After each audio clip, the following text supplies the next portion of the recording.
Sejam bem-vindos ao Wunderhöjte, queridas telespectadoras e telespectadores.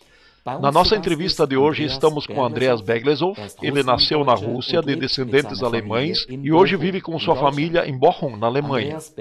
Andreas Beglesov morreu em 21 de janeiro de 1995, motivado por um acidente de carro.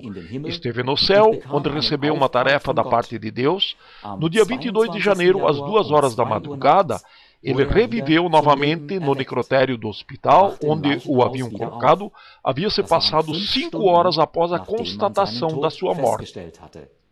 Ele testemunha sobre a sua experiência e sobre a incumbência que recebeu da parte de Deus.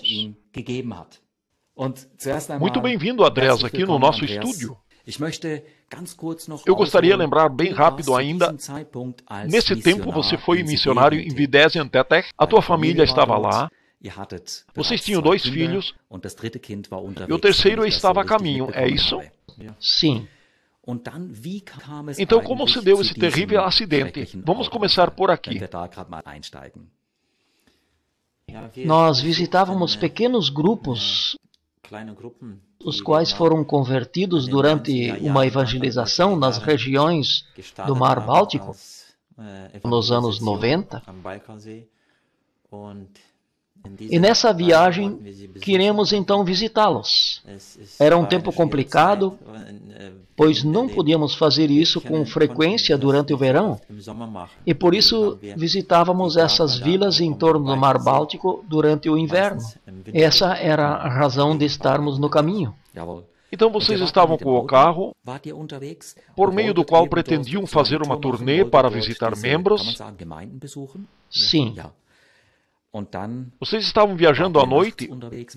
O que aconteceu? Sim, a viagem da noite foi na ida,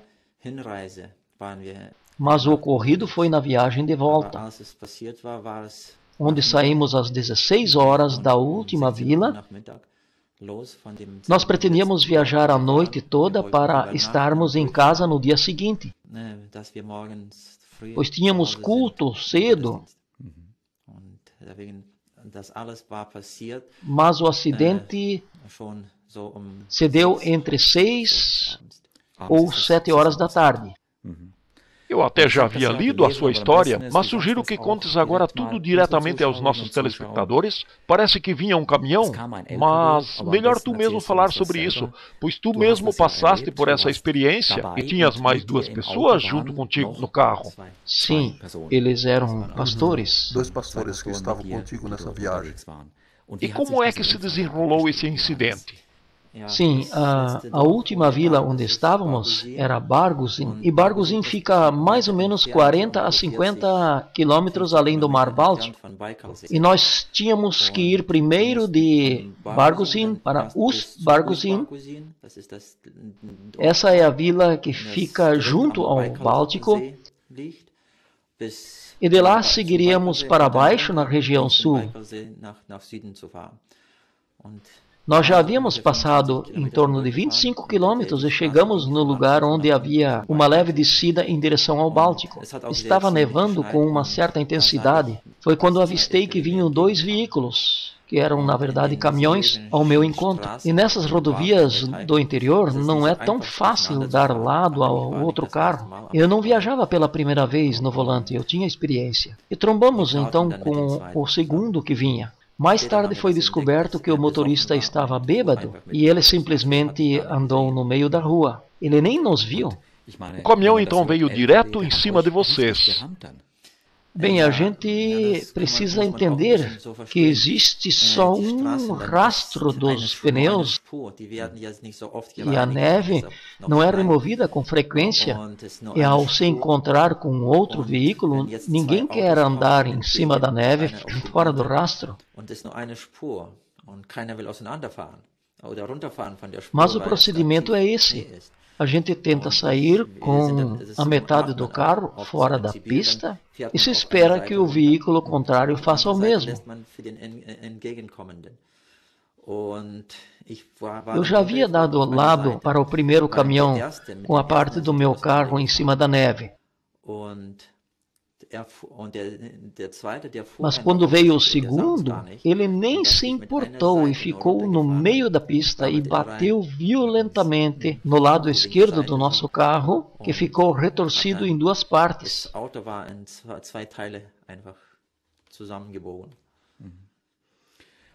Quando a gente ouve que se trata de um caminhão, um colosso de grande que vem contra um automóvel, já dá para fazer uma ideia das consequências trágicas.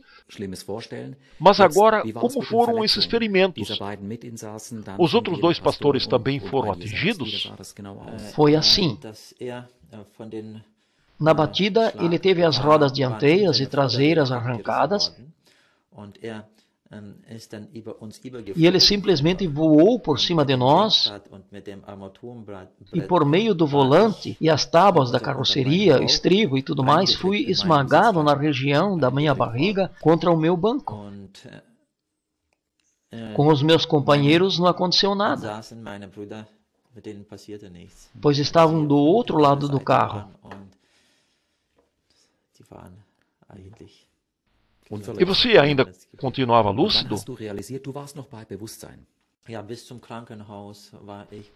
Sim, até o hospital eu estava, porque eu estava em estado de choque e não senti dor alguma de imediato.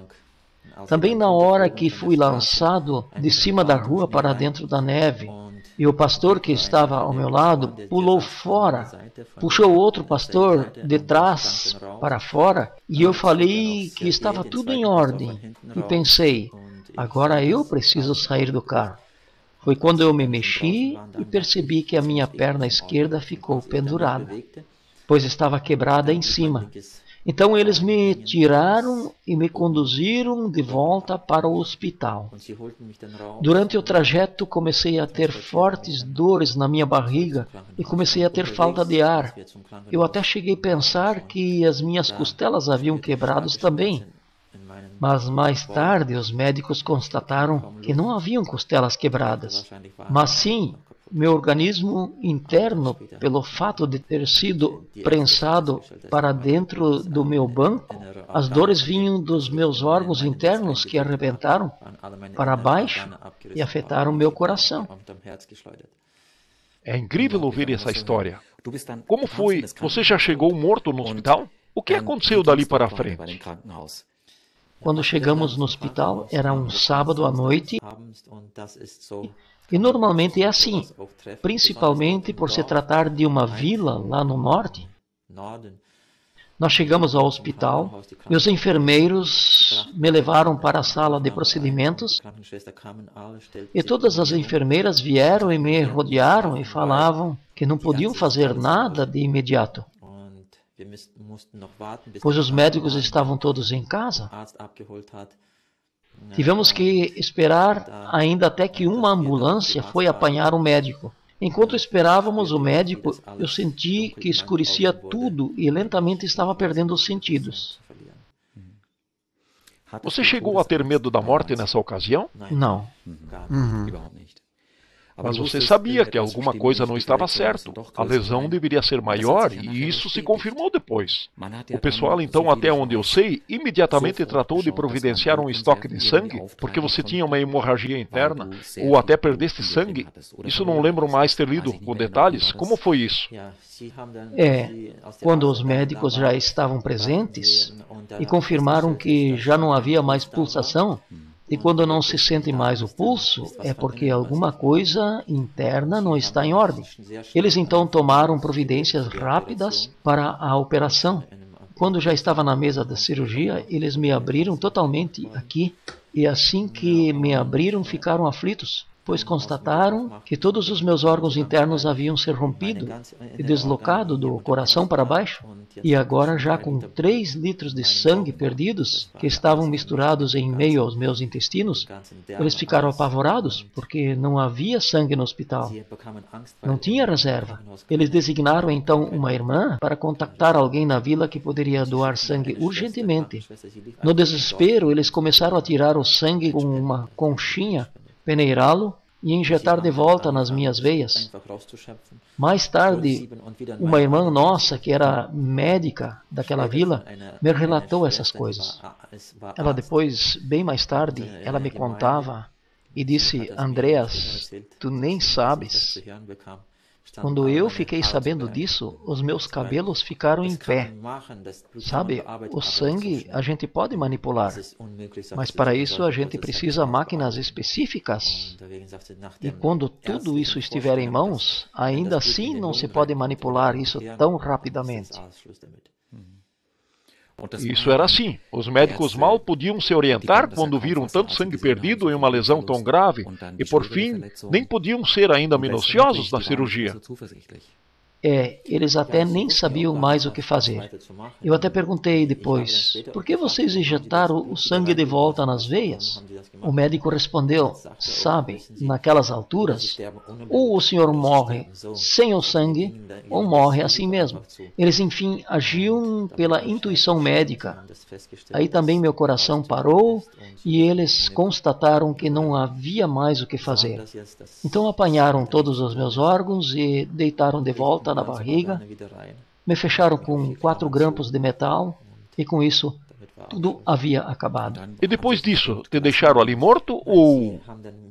Eles me colocaram numa maca, me levaram para uma outra sala, me cobriram com um lençol onde eu iria ainda permanecer algumas horas e dali para um necrotério. Para os médicos estava claro, você havia morrido. Eles não tinham mais o que fazer. Sim, eles não tinham mais o que fazer. E agora daqui para frente fica bem interessante, pois tu tiveste um encontro bem especial com Deus. E como é que podemos comparar isso? Clinicamente morto, tu morre. O que aconteceu ali? Isso já não pode ser considerado clinicamente morto, pois esse tipo de morte dura no máximo 5 a 6 minutos. Isso agora é constatação médica, que após 5 ou 6 minutos, se não houver mais nenhuma reação de vida, o cérebro morre e aí já não existe mais nenhuma chance de vida. Eu estava morto por aproximadamente 5 horas. Isso realmente não era clinicamente morto, mas sim morte natural. No momento em que meu coração parou, eu mesmo senti que saí do meu corpo e isso me era tão natural, como se a gente saísse de uma sala. Comecei a subir, cheguei até o teto e passei através dele. Isso não me foi obstáculo. Passei através do próximo estágio e pela cobertura, que também não foi obstáculo, e num piscar de olho, eu estava sobre o hospital. Eu olhei para baixo e, como eu disse, nada era mais obstáculo, nem telhado, nem paredes, e eu vi tudo o que acontecia ali naquele hospital, na mesa de cirurgia. Eu vi meu corpo, vi o que os médicos tentavam fazer. Eles queriam me reanimar novamente. Isso havia acabado de acontecer. Queriam reanimar com choques elétricos e uma variedade de ações que normalmente se faz numa situação dessa. Eu comecei a pensar e na mente me vinha, isso era realmente natural. E eu senti que eu estava vivo. Eu sabia agora que faltava o meu corpo, mas estou aqui? E na mente me vinha, o que eles querem comigo? Eu não quero mais voltar. Aqui está tão lindo. Eu não quero retornar. E essa foi depois a primeira experiência. Você não tinha mais dores? Tinha passado tudo? Não, nenhuma dor. E aí não tinha acabado. Dali para frente foi ainda mais lindo, não é? Sim, naturalmente. Eu digo sempre, se alguém pudesse vislumbrar ali para dentro apenas por 1 minuto, esse não desejaria mais voltar à Terra. Antes de nós estar ali e ainda aqui na Terra, não queremos sair daqui, mas quando nós vemos essa glória de Deus, ninguém deseja voltar. E isso eu constatei. Enquanto eu olhava sobre o meu corpo naquele hospital, e nesse momento ouvia um cântico de louvor que vinha de cima, de baixo, da frente, de trás, da direita e esquerda e de todos os lados. Eu simplesmente não consigo descrever se tem algo mais impressionante. Ali todo o céu está em louvor. Aqui na terra não existe cântico igual. Muitos me perguntam, como era esse cântico? Eu simplesmente não sei descrever. Eu sempre digo, quando chegarmos lá, aí ouviremos esse louvor. E participaremos e cantaremos juntos. Eu me virei então do hospital para uma outra direção e procurava de onde vinha aquela música. Aí eu olhei assim para a frente e avistei uma multidão de pessoas que vinham em minha direção. Eles cantavam também, mas o louvor também vinha de outras direções. Mas as pessoas que vinham eram cobertas de vestiduras brancas e brilhantes. Elas vinham se aproximando mais e mais, e quando estavam mais ou menos a uns 5 a 7 metros próximo de mim, vi uma mocinha que separou-se da multidão e veio a mim, me pegou pela mão e eu a reconheci. Essa era uma menina nova da nossa comunidade que tinha leucemia, a qual nós havíamos sepultado há 2 meses antes da minha morte. E ela me pega pela mão, sorri e brilha com um resplendor reluzente. E nesse momento que ela me segura pela mão, todos pararam de cantar. Ela me fitou nos olhos e disse, Andreas, você também está aqui? Eu disse, sim. E ela disse, que glorioso é isso. Nesse momento todos começaram a cantar novamente. Isso era uma manifestação gloriosa, como se todo o céu me recebesse naquele momento. Eu sempre digo, isso é maravilhoso. Isso será a melhor coisa que vamos experimentar na nossa vida se permanecermos fiéis e um dia chegar lá. Porque nenhum presidente é recebido dessa forma aqui na terra. E não haverá tapete vermelho para nos receber, porque nós vamos andar sobre ruas de ouro para Nova Jerusalém. E Jesus virá ao nosso encontro. Isso será o melhor encontro.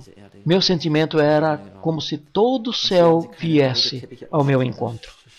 Eles começaram a cantar novamente, e como num piscar de olho estou sobre a nossa cidade e sobre a casa onde essa menina nova morava.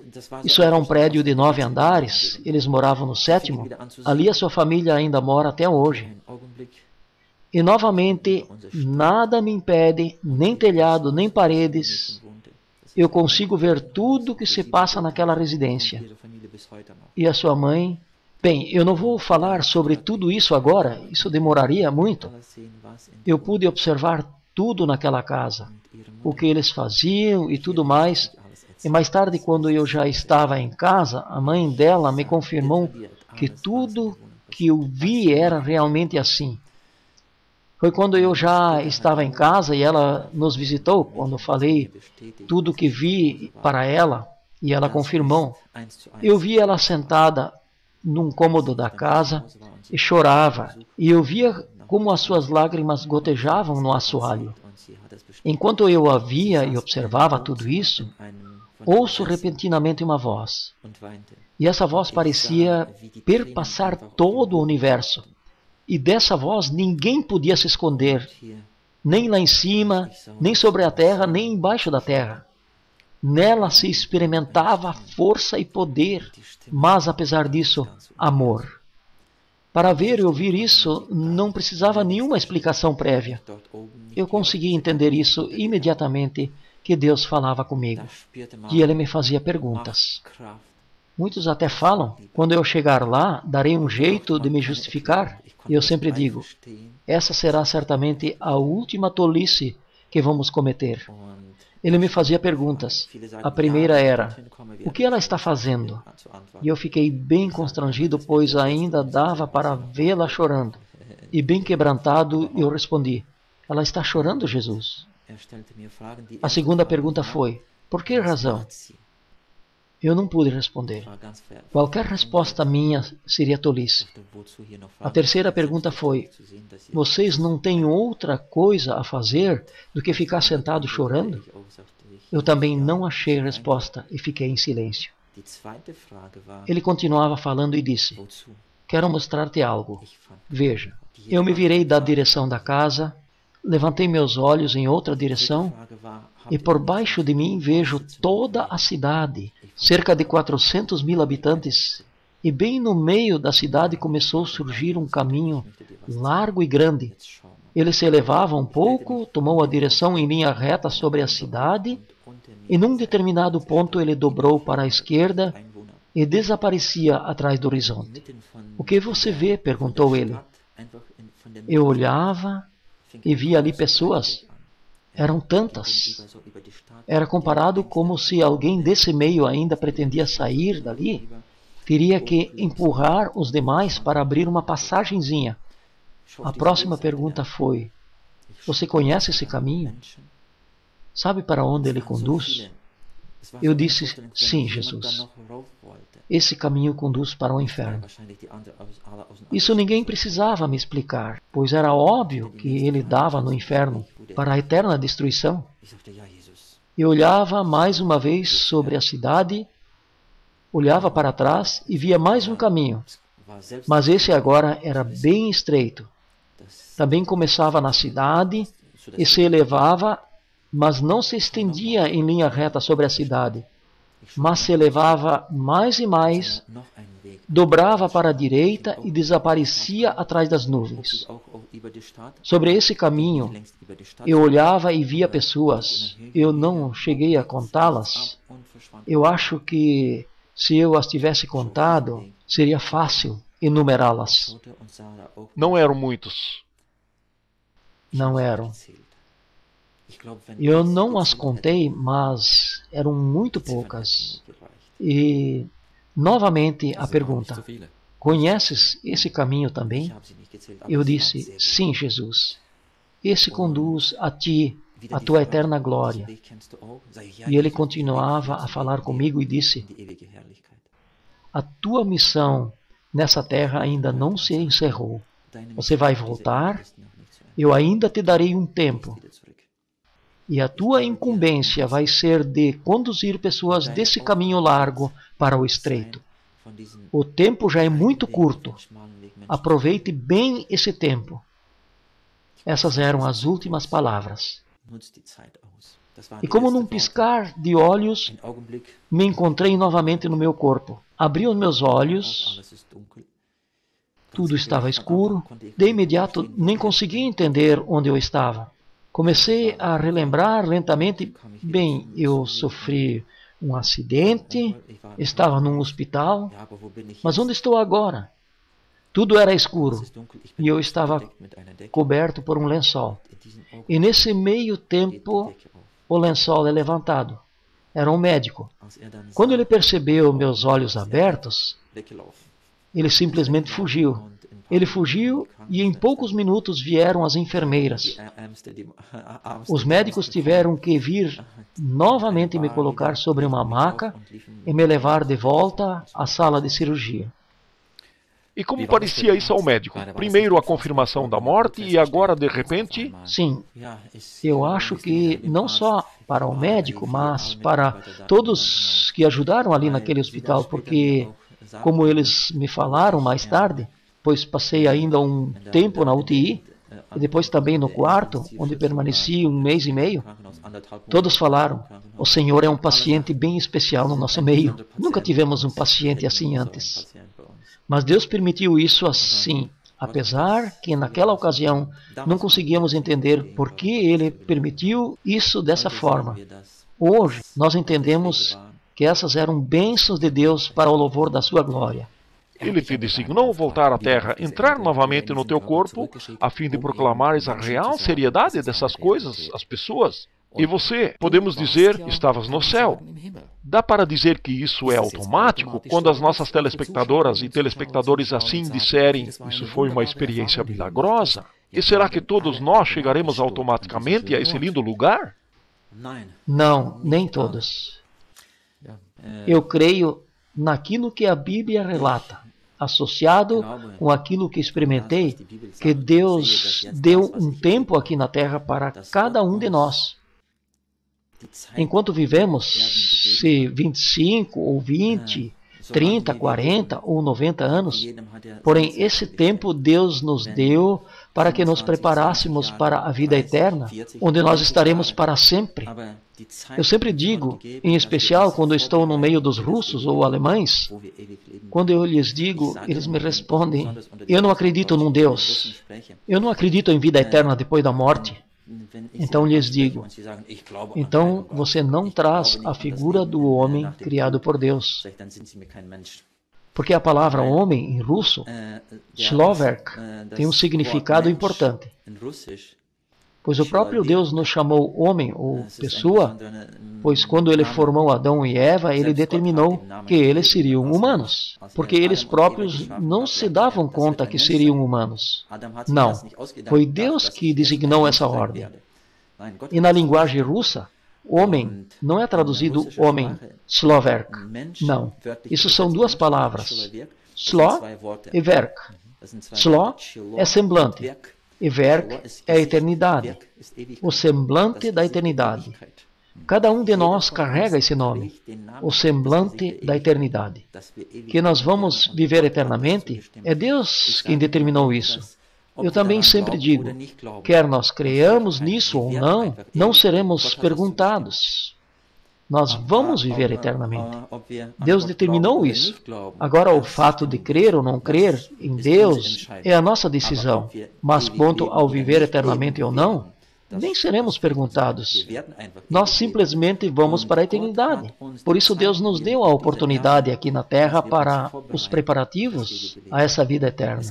Existe um inferno e existe um lugar glorioso com Deus. O inferno não foi planejado para o homem, mas o homem insiste e quer. Nós temos um livre-arbítrio e nós decidimos onde queremos ir. E por isso esse tempo aqui na Terra nos é dado para que tomássemos a decisão onde queremos ir. Eu queria retornar mais uma vez para, como foi dito, você abriu os olhos, você recebeu a continuação de vida na Terra, e agora mais uma vez passaste pela cirurgia, os médicos então se esforçaram em salvar tua vida, isso pela medicina era impossível, isso ainda foi muito trabalhoso? Sim, naturalmente. Na ocasião, eles já haviam achado doadores, que doaram o sangue, e eles me abriram novamente e eles tentaram organizar os órgãos afetados. Eu não consigo agora detalhar os nomes que eu sei em alemão. Era o estômago, a bilis, parte do meu pulmão esquerdo, meu diafragma sofreu uma perfuração com um rombo desse tamanho que eles costuraram, partes dos intestinos e mais uma parte. E eles me levaram então à UTI. Segunda-feira cedo chegou minha esposa. Eles a conduziram então ao médico e quando ela entrou no gabinete dele, ele falou, sabe, seu marido está vivo, mas queremos lhe preparar para o pior. Seu marido não vai viver. Tivemos que tirar muitos órgãos e pessoas assim não sobrevivem. A senhora precisa se preparar para se despedir, porque seu marido não vai viver. Mas eu sabia, apesar que ninguém mais o sabia, que eu iria viver. 2 semanas eles lutaram para eu sobreviver. Mas eu já sabia que viveria, pois Deus já havia determinado isso. Deus havia falado que terias uma incumbência. Qual é a reação dos médicos a respeito disso? Que você pode viver dessa forma? O que eles dizem?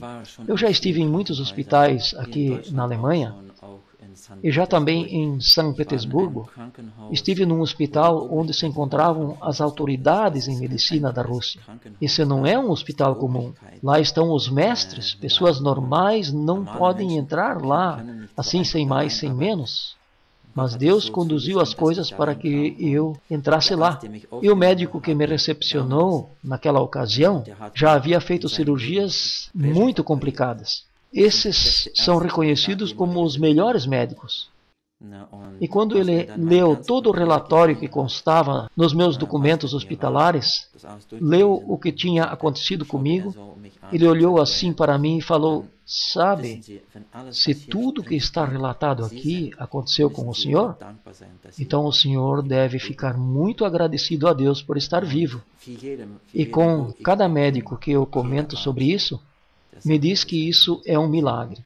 Se Deus diz, tu tens uma incumbência, e para que essa incumbência se concretize, tu precisas viver. Isso eu acho extraordinário.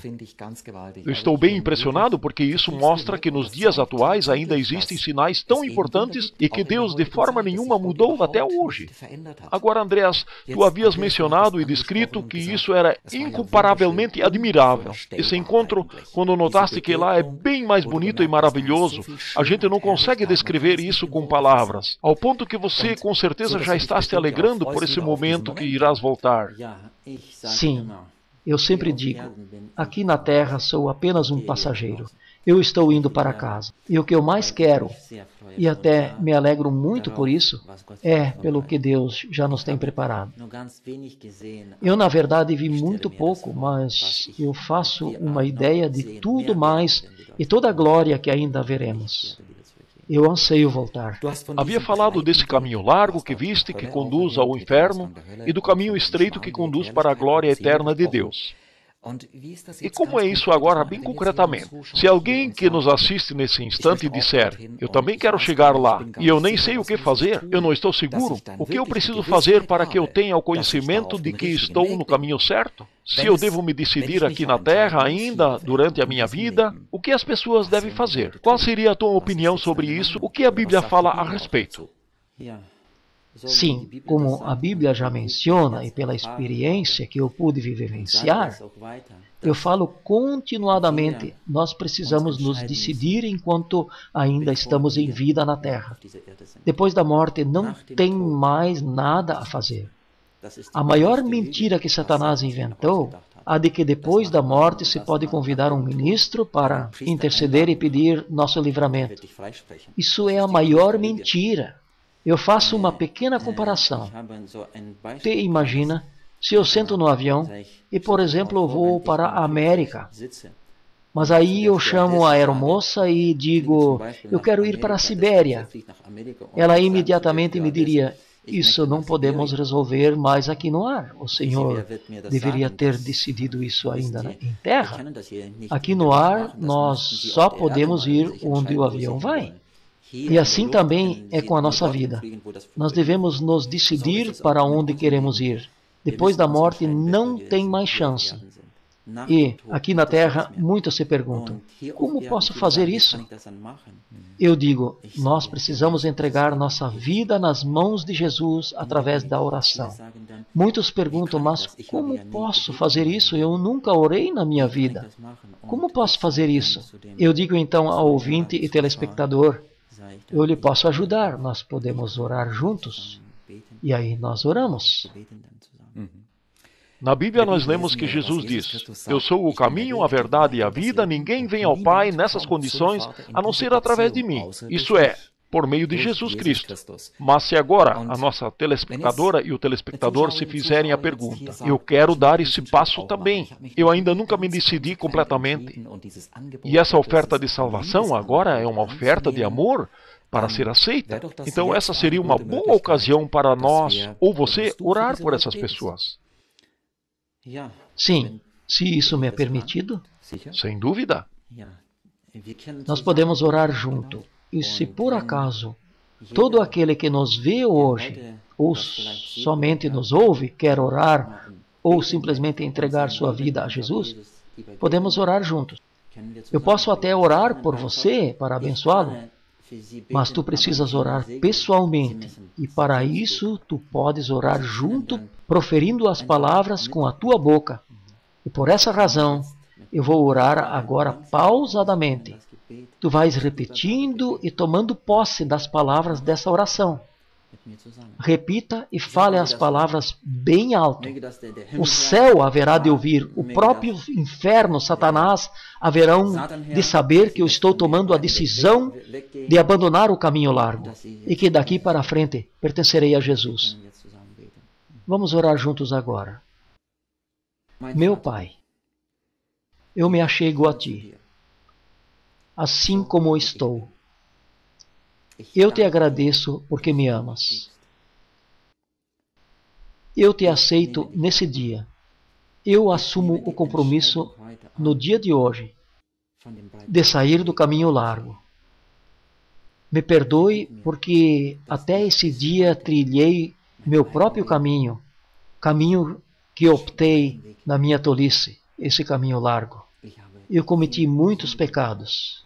Me perdoe. Eu te recebo como meu Salvador pessoal e decido chegar ao caminho estreito que conduz a ti. Me ajuda a te seguir. Abençoe-me e guia-me. Eu quero estar na eternidade, estar contigo na tua glória. Seja comigo. Tu és meu Pai, meu Salvador, e eu sou teu filho ou filha. Amém. Se você orou junto a essa oração, continue em frente nesse caminho. E eu creio que, se não aqui na terra, nos veremos lá em cima. E eu quero ver você lá em cima. Que assim seja. Muito obrigado, Andreas, por estar conosco aqui no estúdio e porque nos permitiste que tomássemos parte dessa impressionante e comovente experiência que pudeste vivenciar. E que isso, não quero dizer só para ti, mas que muitos e muitas pessoas sejam abençoadas com o que ouvimos. Queridas telespectadoras e telespectadores, é isso que nos alegra de uma maneira bem especial, se nós vivermos com essa decisão, voluntariedade e coração puro, até porque agora eu sei que de uma forma bem simples almejo viver com meu Senhor Jesus Cristo. Bem, nós nos alegramos e de todo o coração sejam abençoados. Caso tenham perguntas ou desejam orações, podem nos escrever e de bom grado queremos ajudar. Me alegro muito se em breve você nos assistir novamente. Deus o abençoe.